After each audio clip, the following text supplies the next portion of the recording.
Well, good morning. It is another Wednesday, and this is kind of a special Wednesday. We'll tell you why in just a sec. So welcome back to the Drone DJ weekly panel. I'm joined by Ife Zhao in Toronto and Bruce Crumley, who is in France. Good morning to you both. Good morning. So, Hey, so crazy morning. Well, not crazy, but super interesting because DJI just launched a new product. That's its Ronin 4D, which is a 4-axis camera gimbal combination that has a ton of spectacular features. Just a quick reaction, Ife. I know that you follow this world very closely. What are your initial thoughts? I love the fourth axis for sure, because that has always been the challenge with these 3-axis handheld gimbals. When you use it handheld versus traditionally it started off of being on the drone. So when you're working with it, it's always the Z-axis movement, right? It's very noticeable. And for filming perspective, it's you want the movement to be as natural as possible. Like we used to say, the best drone shots are the ones you can't tell it was shot by a drone. So same thing applies to gimbals. The best gimbal shots are the ones that are really seamless and you don't feel like they're being shot by a gimbal. But the Z-axis always give it away, right? And post stabilization is always costly. So ideally for production, you want to do everything, do it as bright as possible from production. People, a lot of post guys hate that when you say, "Oh, let's just fix it in post. Don't worry about it in production." So I really like the Z-axis perspective. But for us, we still have to actually test the product, use it. The product's just launched, so definitely we need to see a little more performance reviews. Gotcha.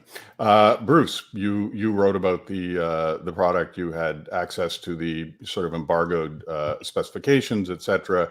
Any just overall impression when you look at DJI as a company and see a product like this coming out?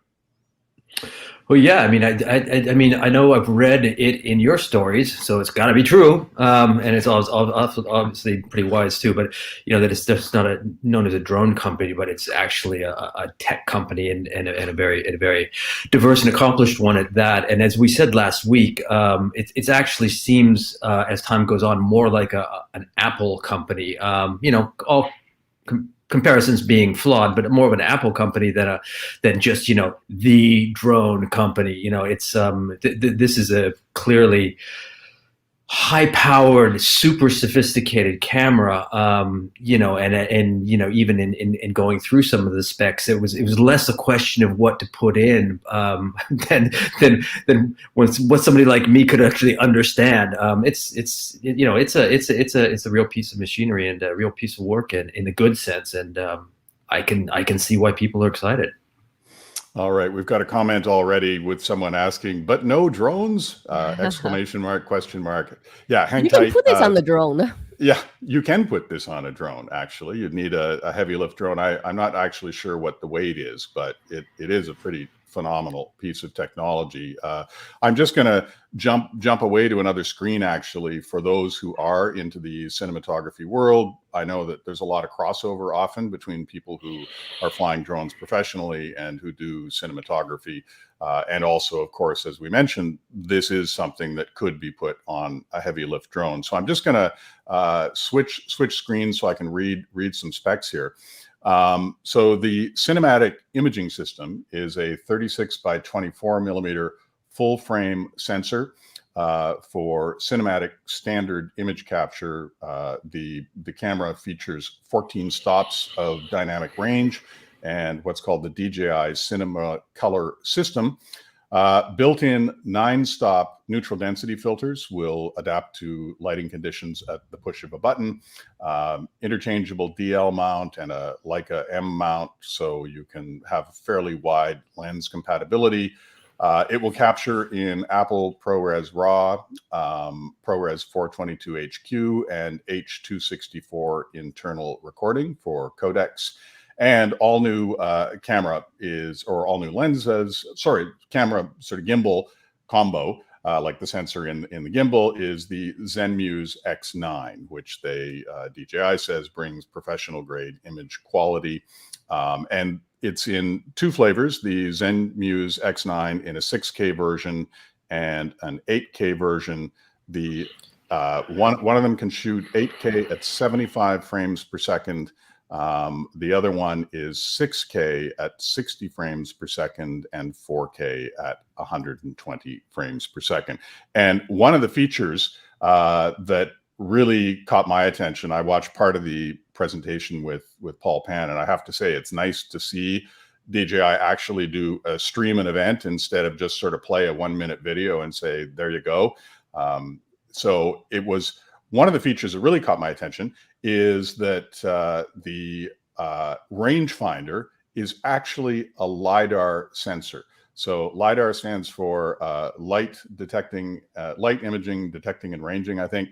But basically it's using a laser that is scanning the room like tons of times every second and being able to pick up the focus points. And there's something like 41,000 points in the frame that the LiDAR will pick up. So and of course you have all sorts of options, whether you want manual, autofocus, something in between, all of that stuff can be tweaked. But just the fact of seeing a LiDAR on a camera kind of blew my mind. I don't know if you saw that feature, Ife, but if you didn't, and if you did, what are your thoughts on seeing a piece of tech like that on a handheld camera system?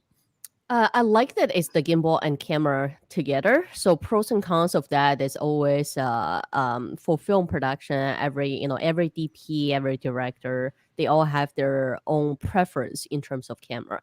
We don't just look at 6K or 8K. We look at the colors, the color theme, like you said, the f-stops and all the other specs, right? The codec it shoots, and just overall, it is the film industry. People have their preference, not necessarily always guided by reasons or specs behind it, right? So even when Red started, when we all started turning to digital with Red 6K on Red Dragon, there was still a lot of most of the traditional cinematographers preferred Arri Alexa, although it only shot 2.7K, just because how it worked and the color theme and the workflow and everything.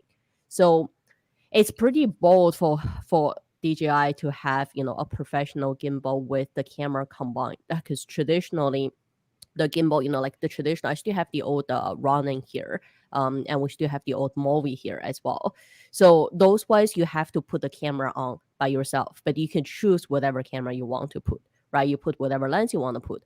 Obviously the challenge is because the heavy weight, because the gimbal balances on the axis, on the gyros. So anytime we change to a different lens, if the lens focal length, if it shifts the center of gravity of the whole payload system, then you have to rebalance the gimbal. So you have to reshift the cage on a different axis to rebalance the center of gravity. So having that one camera with the lens set that's designed specifically for the gimbal is definitely going to save production time, right? So it's always pros and cons. It'll be interesting to see how the industry takes it, besides just the product launch, but seeing people actually take it. I do see that Ronin in general as a product, it has really eaten into Movi's market share, because when Movi started and when Ronin just kicked in as the version 1, Movi was taking up majority of the market share. It was the preferred platform. But after several generations, it's interesting to see Ronin is now really eating into the gimbal market.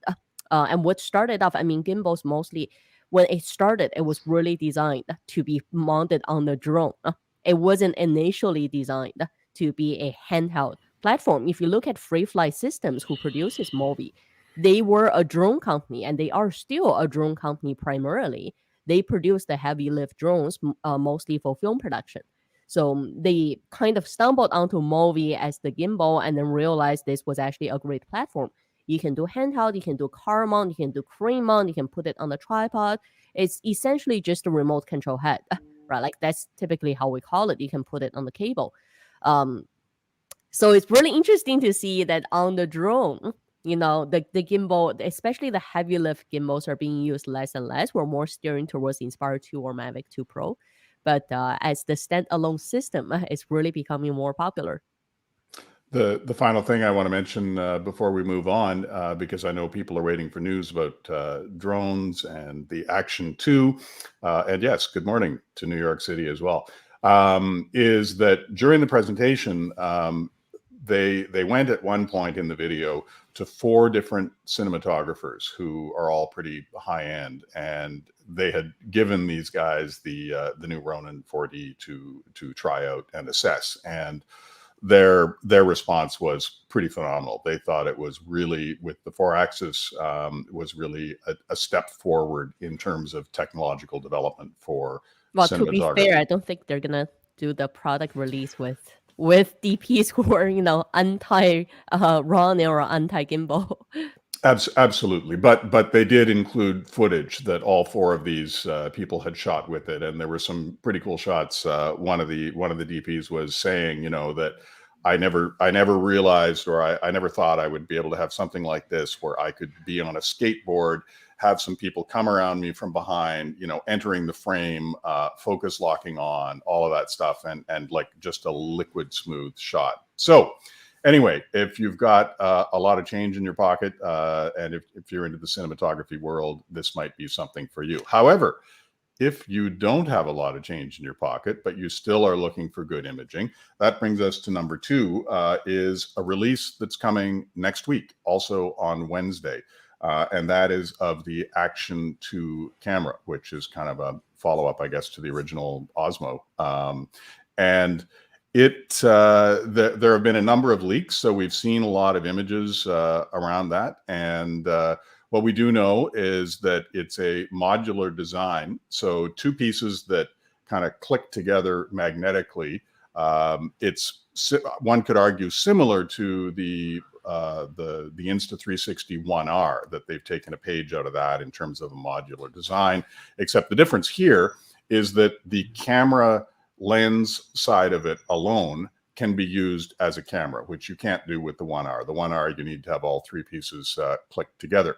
So I suspect that will potentially appeal, and Ife, I'm going to get you to hop in, to people who are flying drones, because this smaller unit obviously is lighter and kind of has the form factor of the old Hero Session series. Do you see that this is probably something that people are going to want to try on drones?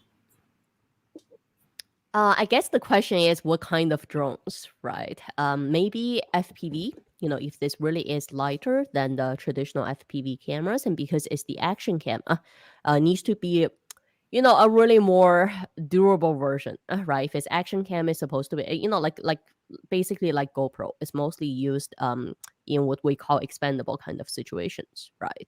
And also, if this is going to be, if people are considering from a FPV perspective, then what's the latency of the image transmission, right? That's also the key.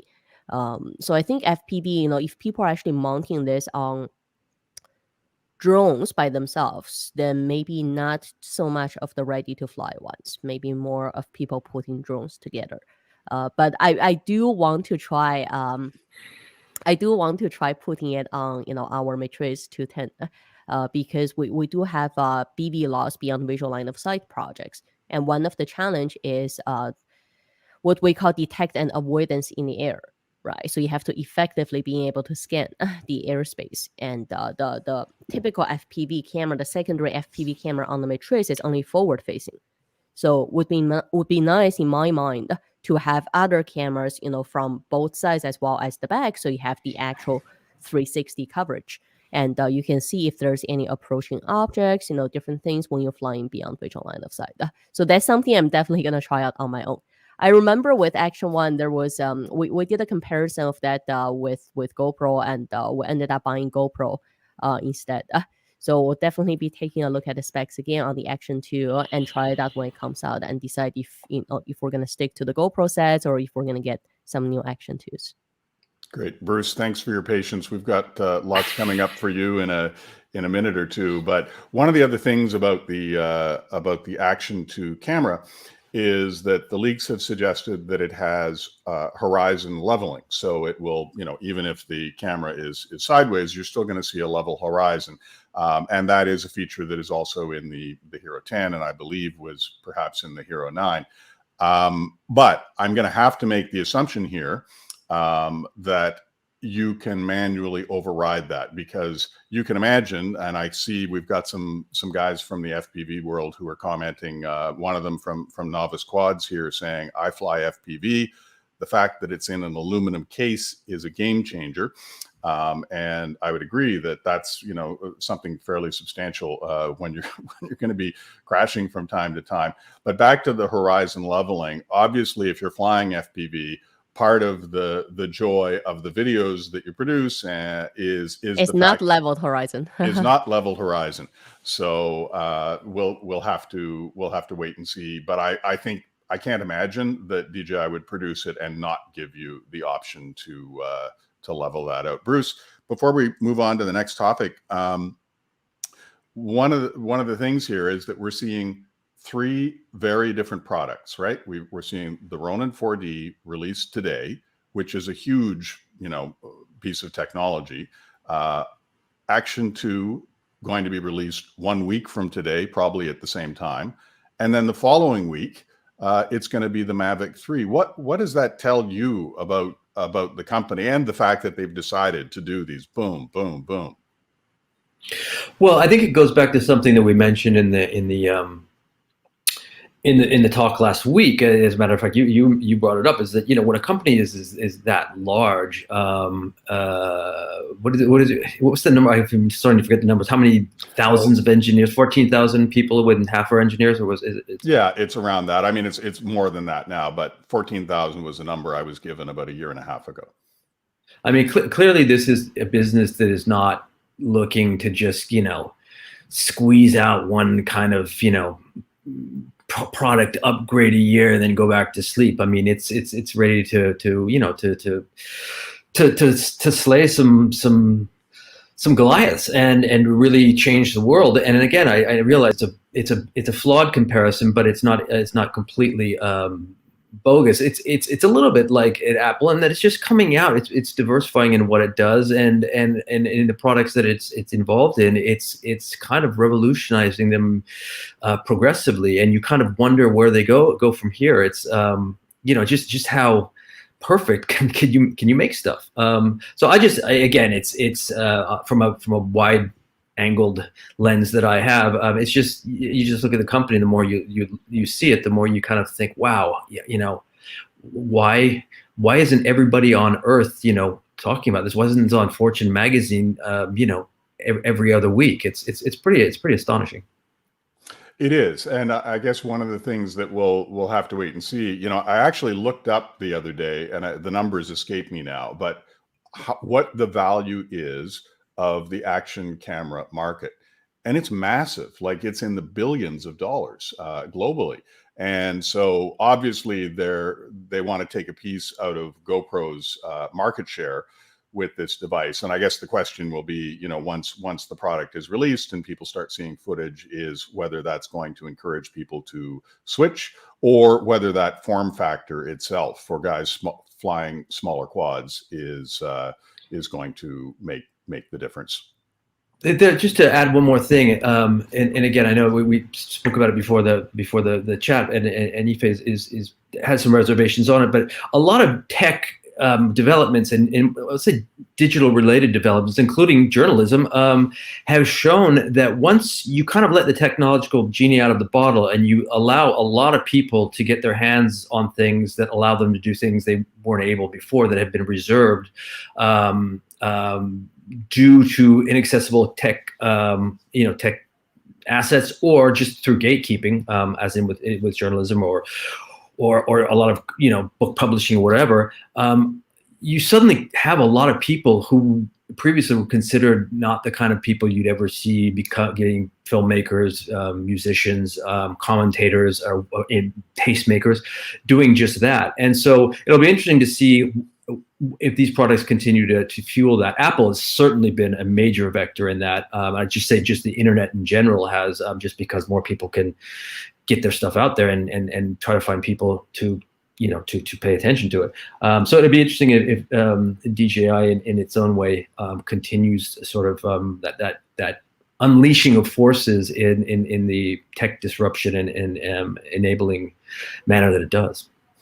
Now, for those of you who fly DJI products who are online at the moment or who are watching later on, and also for those FPV pilots who have the DJI V2 goggles, I stuck my neck out a couple of weeks ago and made a prediction, and I'm going to stick my neck back out again and make the same prediction. And that prediction is that the Mavic 3 with OcuSync 3 will be compatible with the V2 goggles.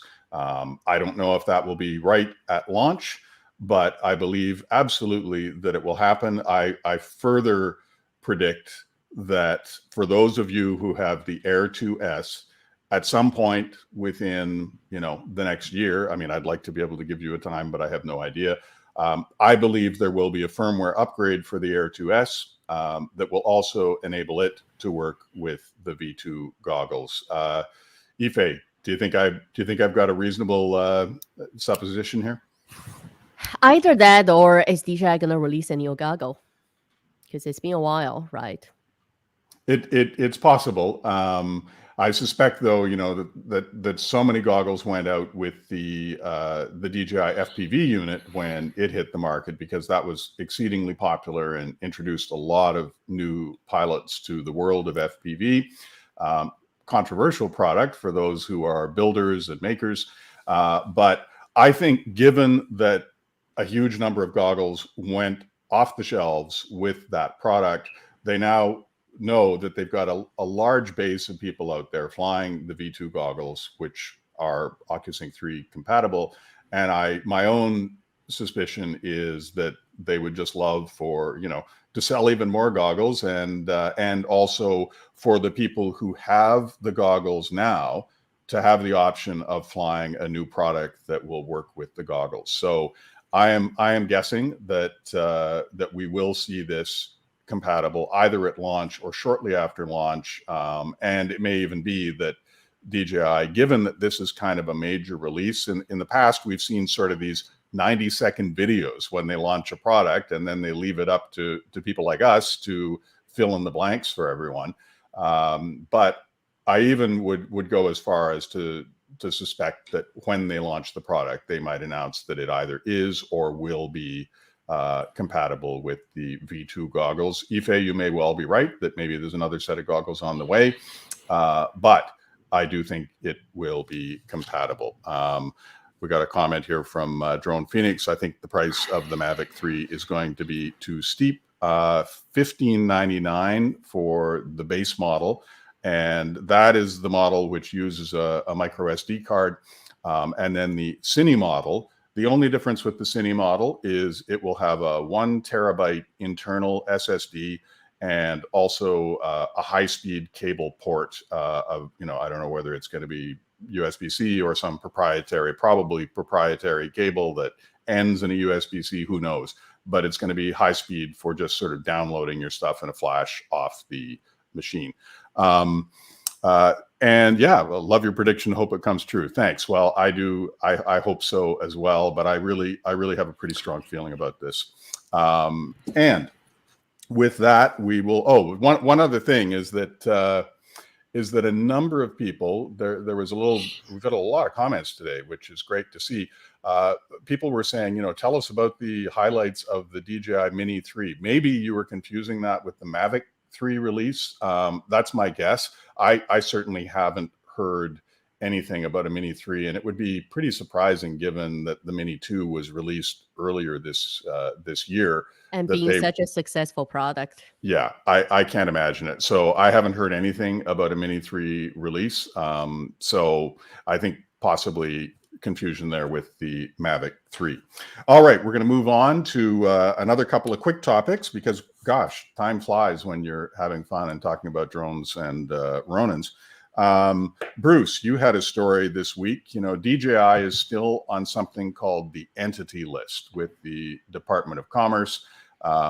What that does essentially is, if I've got this correct, it prohibits the transfer of technology from the United States to DJI in China. But it's also kind of a black mark on the company's reputation to be on the list. There were allegations of human rights abuses which involved, from what I understand, the use of drones not being operated by DJI to keep an eye on a persecuted ethnic minority called the Uyghurs inside China in Xinjiang province.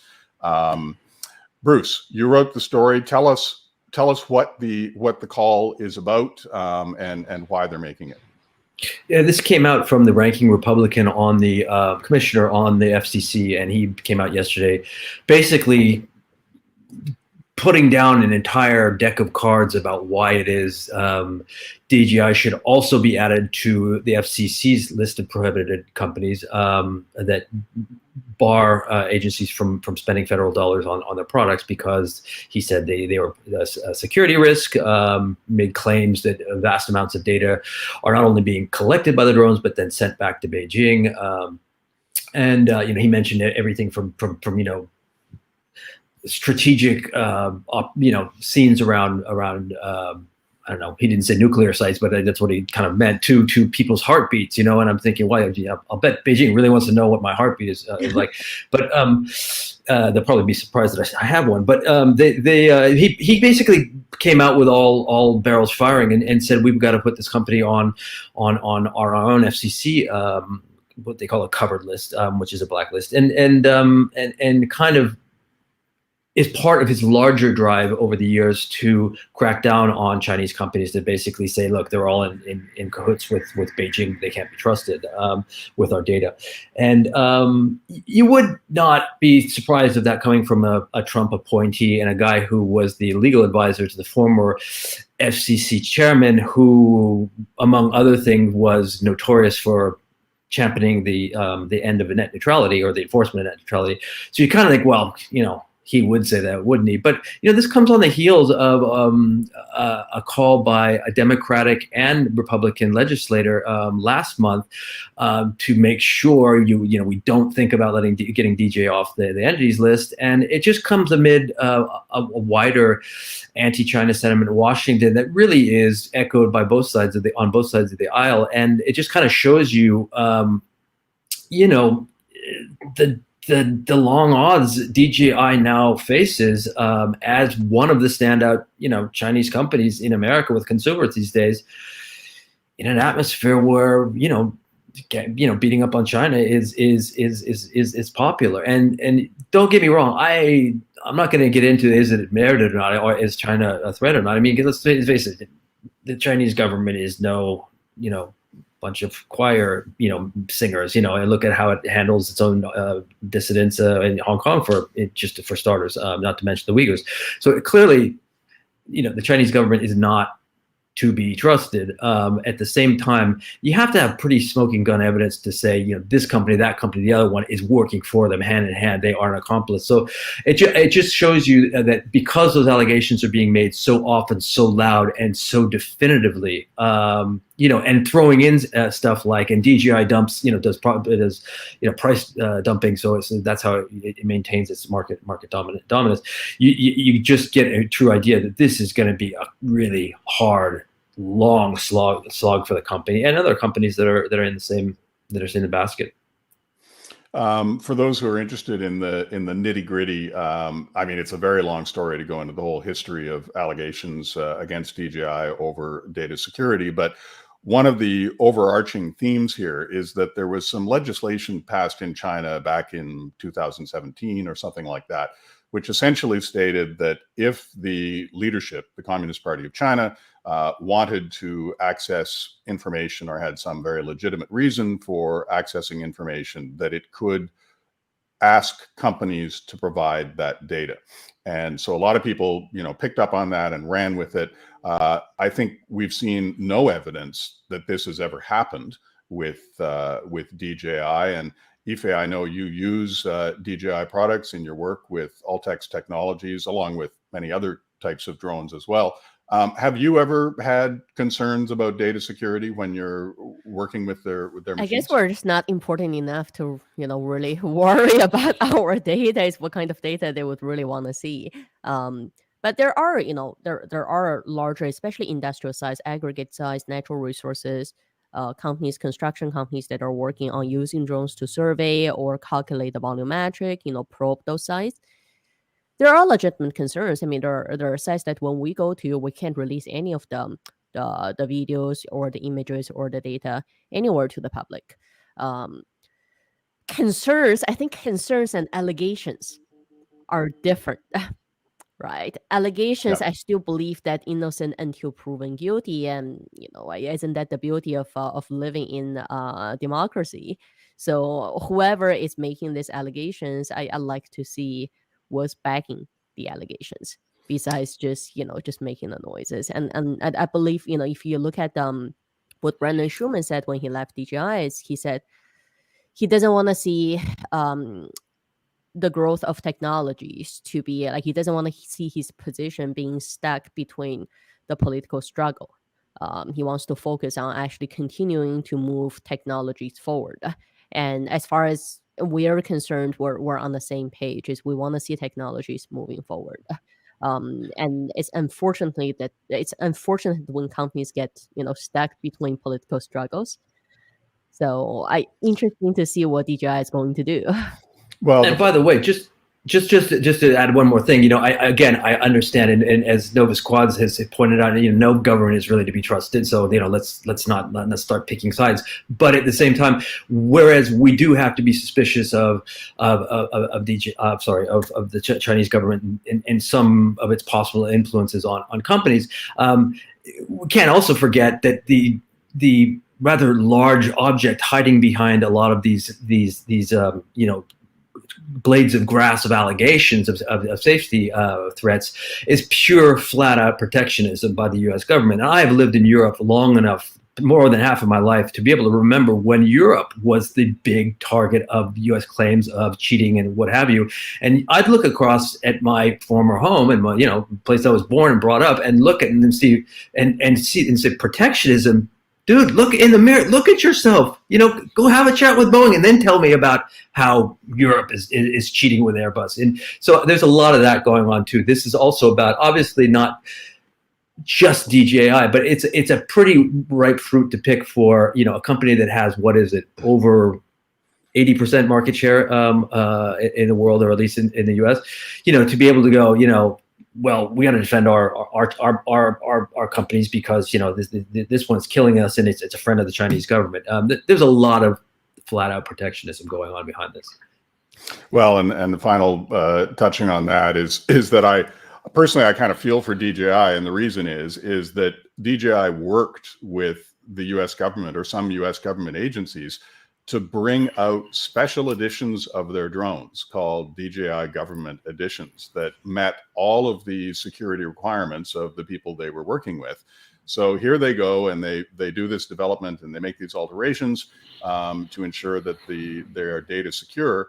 And then still these allegations come along. And we did have one comment from Novice Quads here. We're not here to discuss politics, and no, we're not. But I think the issue here, and the reason that we are bringing this up, is that these political wins and the anti-China backlash and the trade protectionism ultimately could impact your access to and the price of DJI products and other Chinese-made drones coming into the United States. So that's the reason we wanted to touch on that. All right, we are at 33 minutes, which is a little bit longer. We've had really a lot of great comments in the chat today. It's great to see. If you have not already, and I only remembered to do this last week, but please do subscribe to the channel. And if you liked today's discussion, we try to put some thought into what we discuss. If you did happen to like it, please do give us a like on YouTube, and comments are welcome as well. So thank you all for joining us. Ife Zhao from Altex Technologies in Toronto, Bruce Crumley in France, and a nice comment from one of our viewers, another great show panel. And I've got to tell you, we really appreciate. Thank you as well, Benjamin, for your thumbs up. Ife, we'll see you next week, and it's another product next week. We look forward to talking about the Action 2 camera, and then finally, the Mavic 3. Thanks, Novice Quads. Yeah, yes. It'll be up in 3 weeks. All right. Thanks, everyone. And thanks, Bruce in France. Thanks, Ife. And we'll see you all next week. Bye. See you, everybody.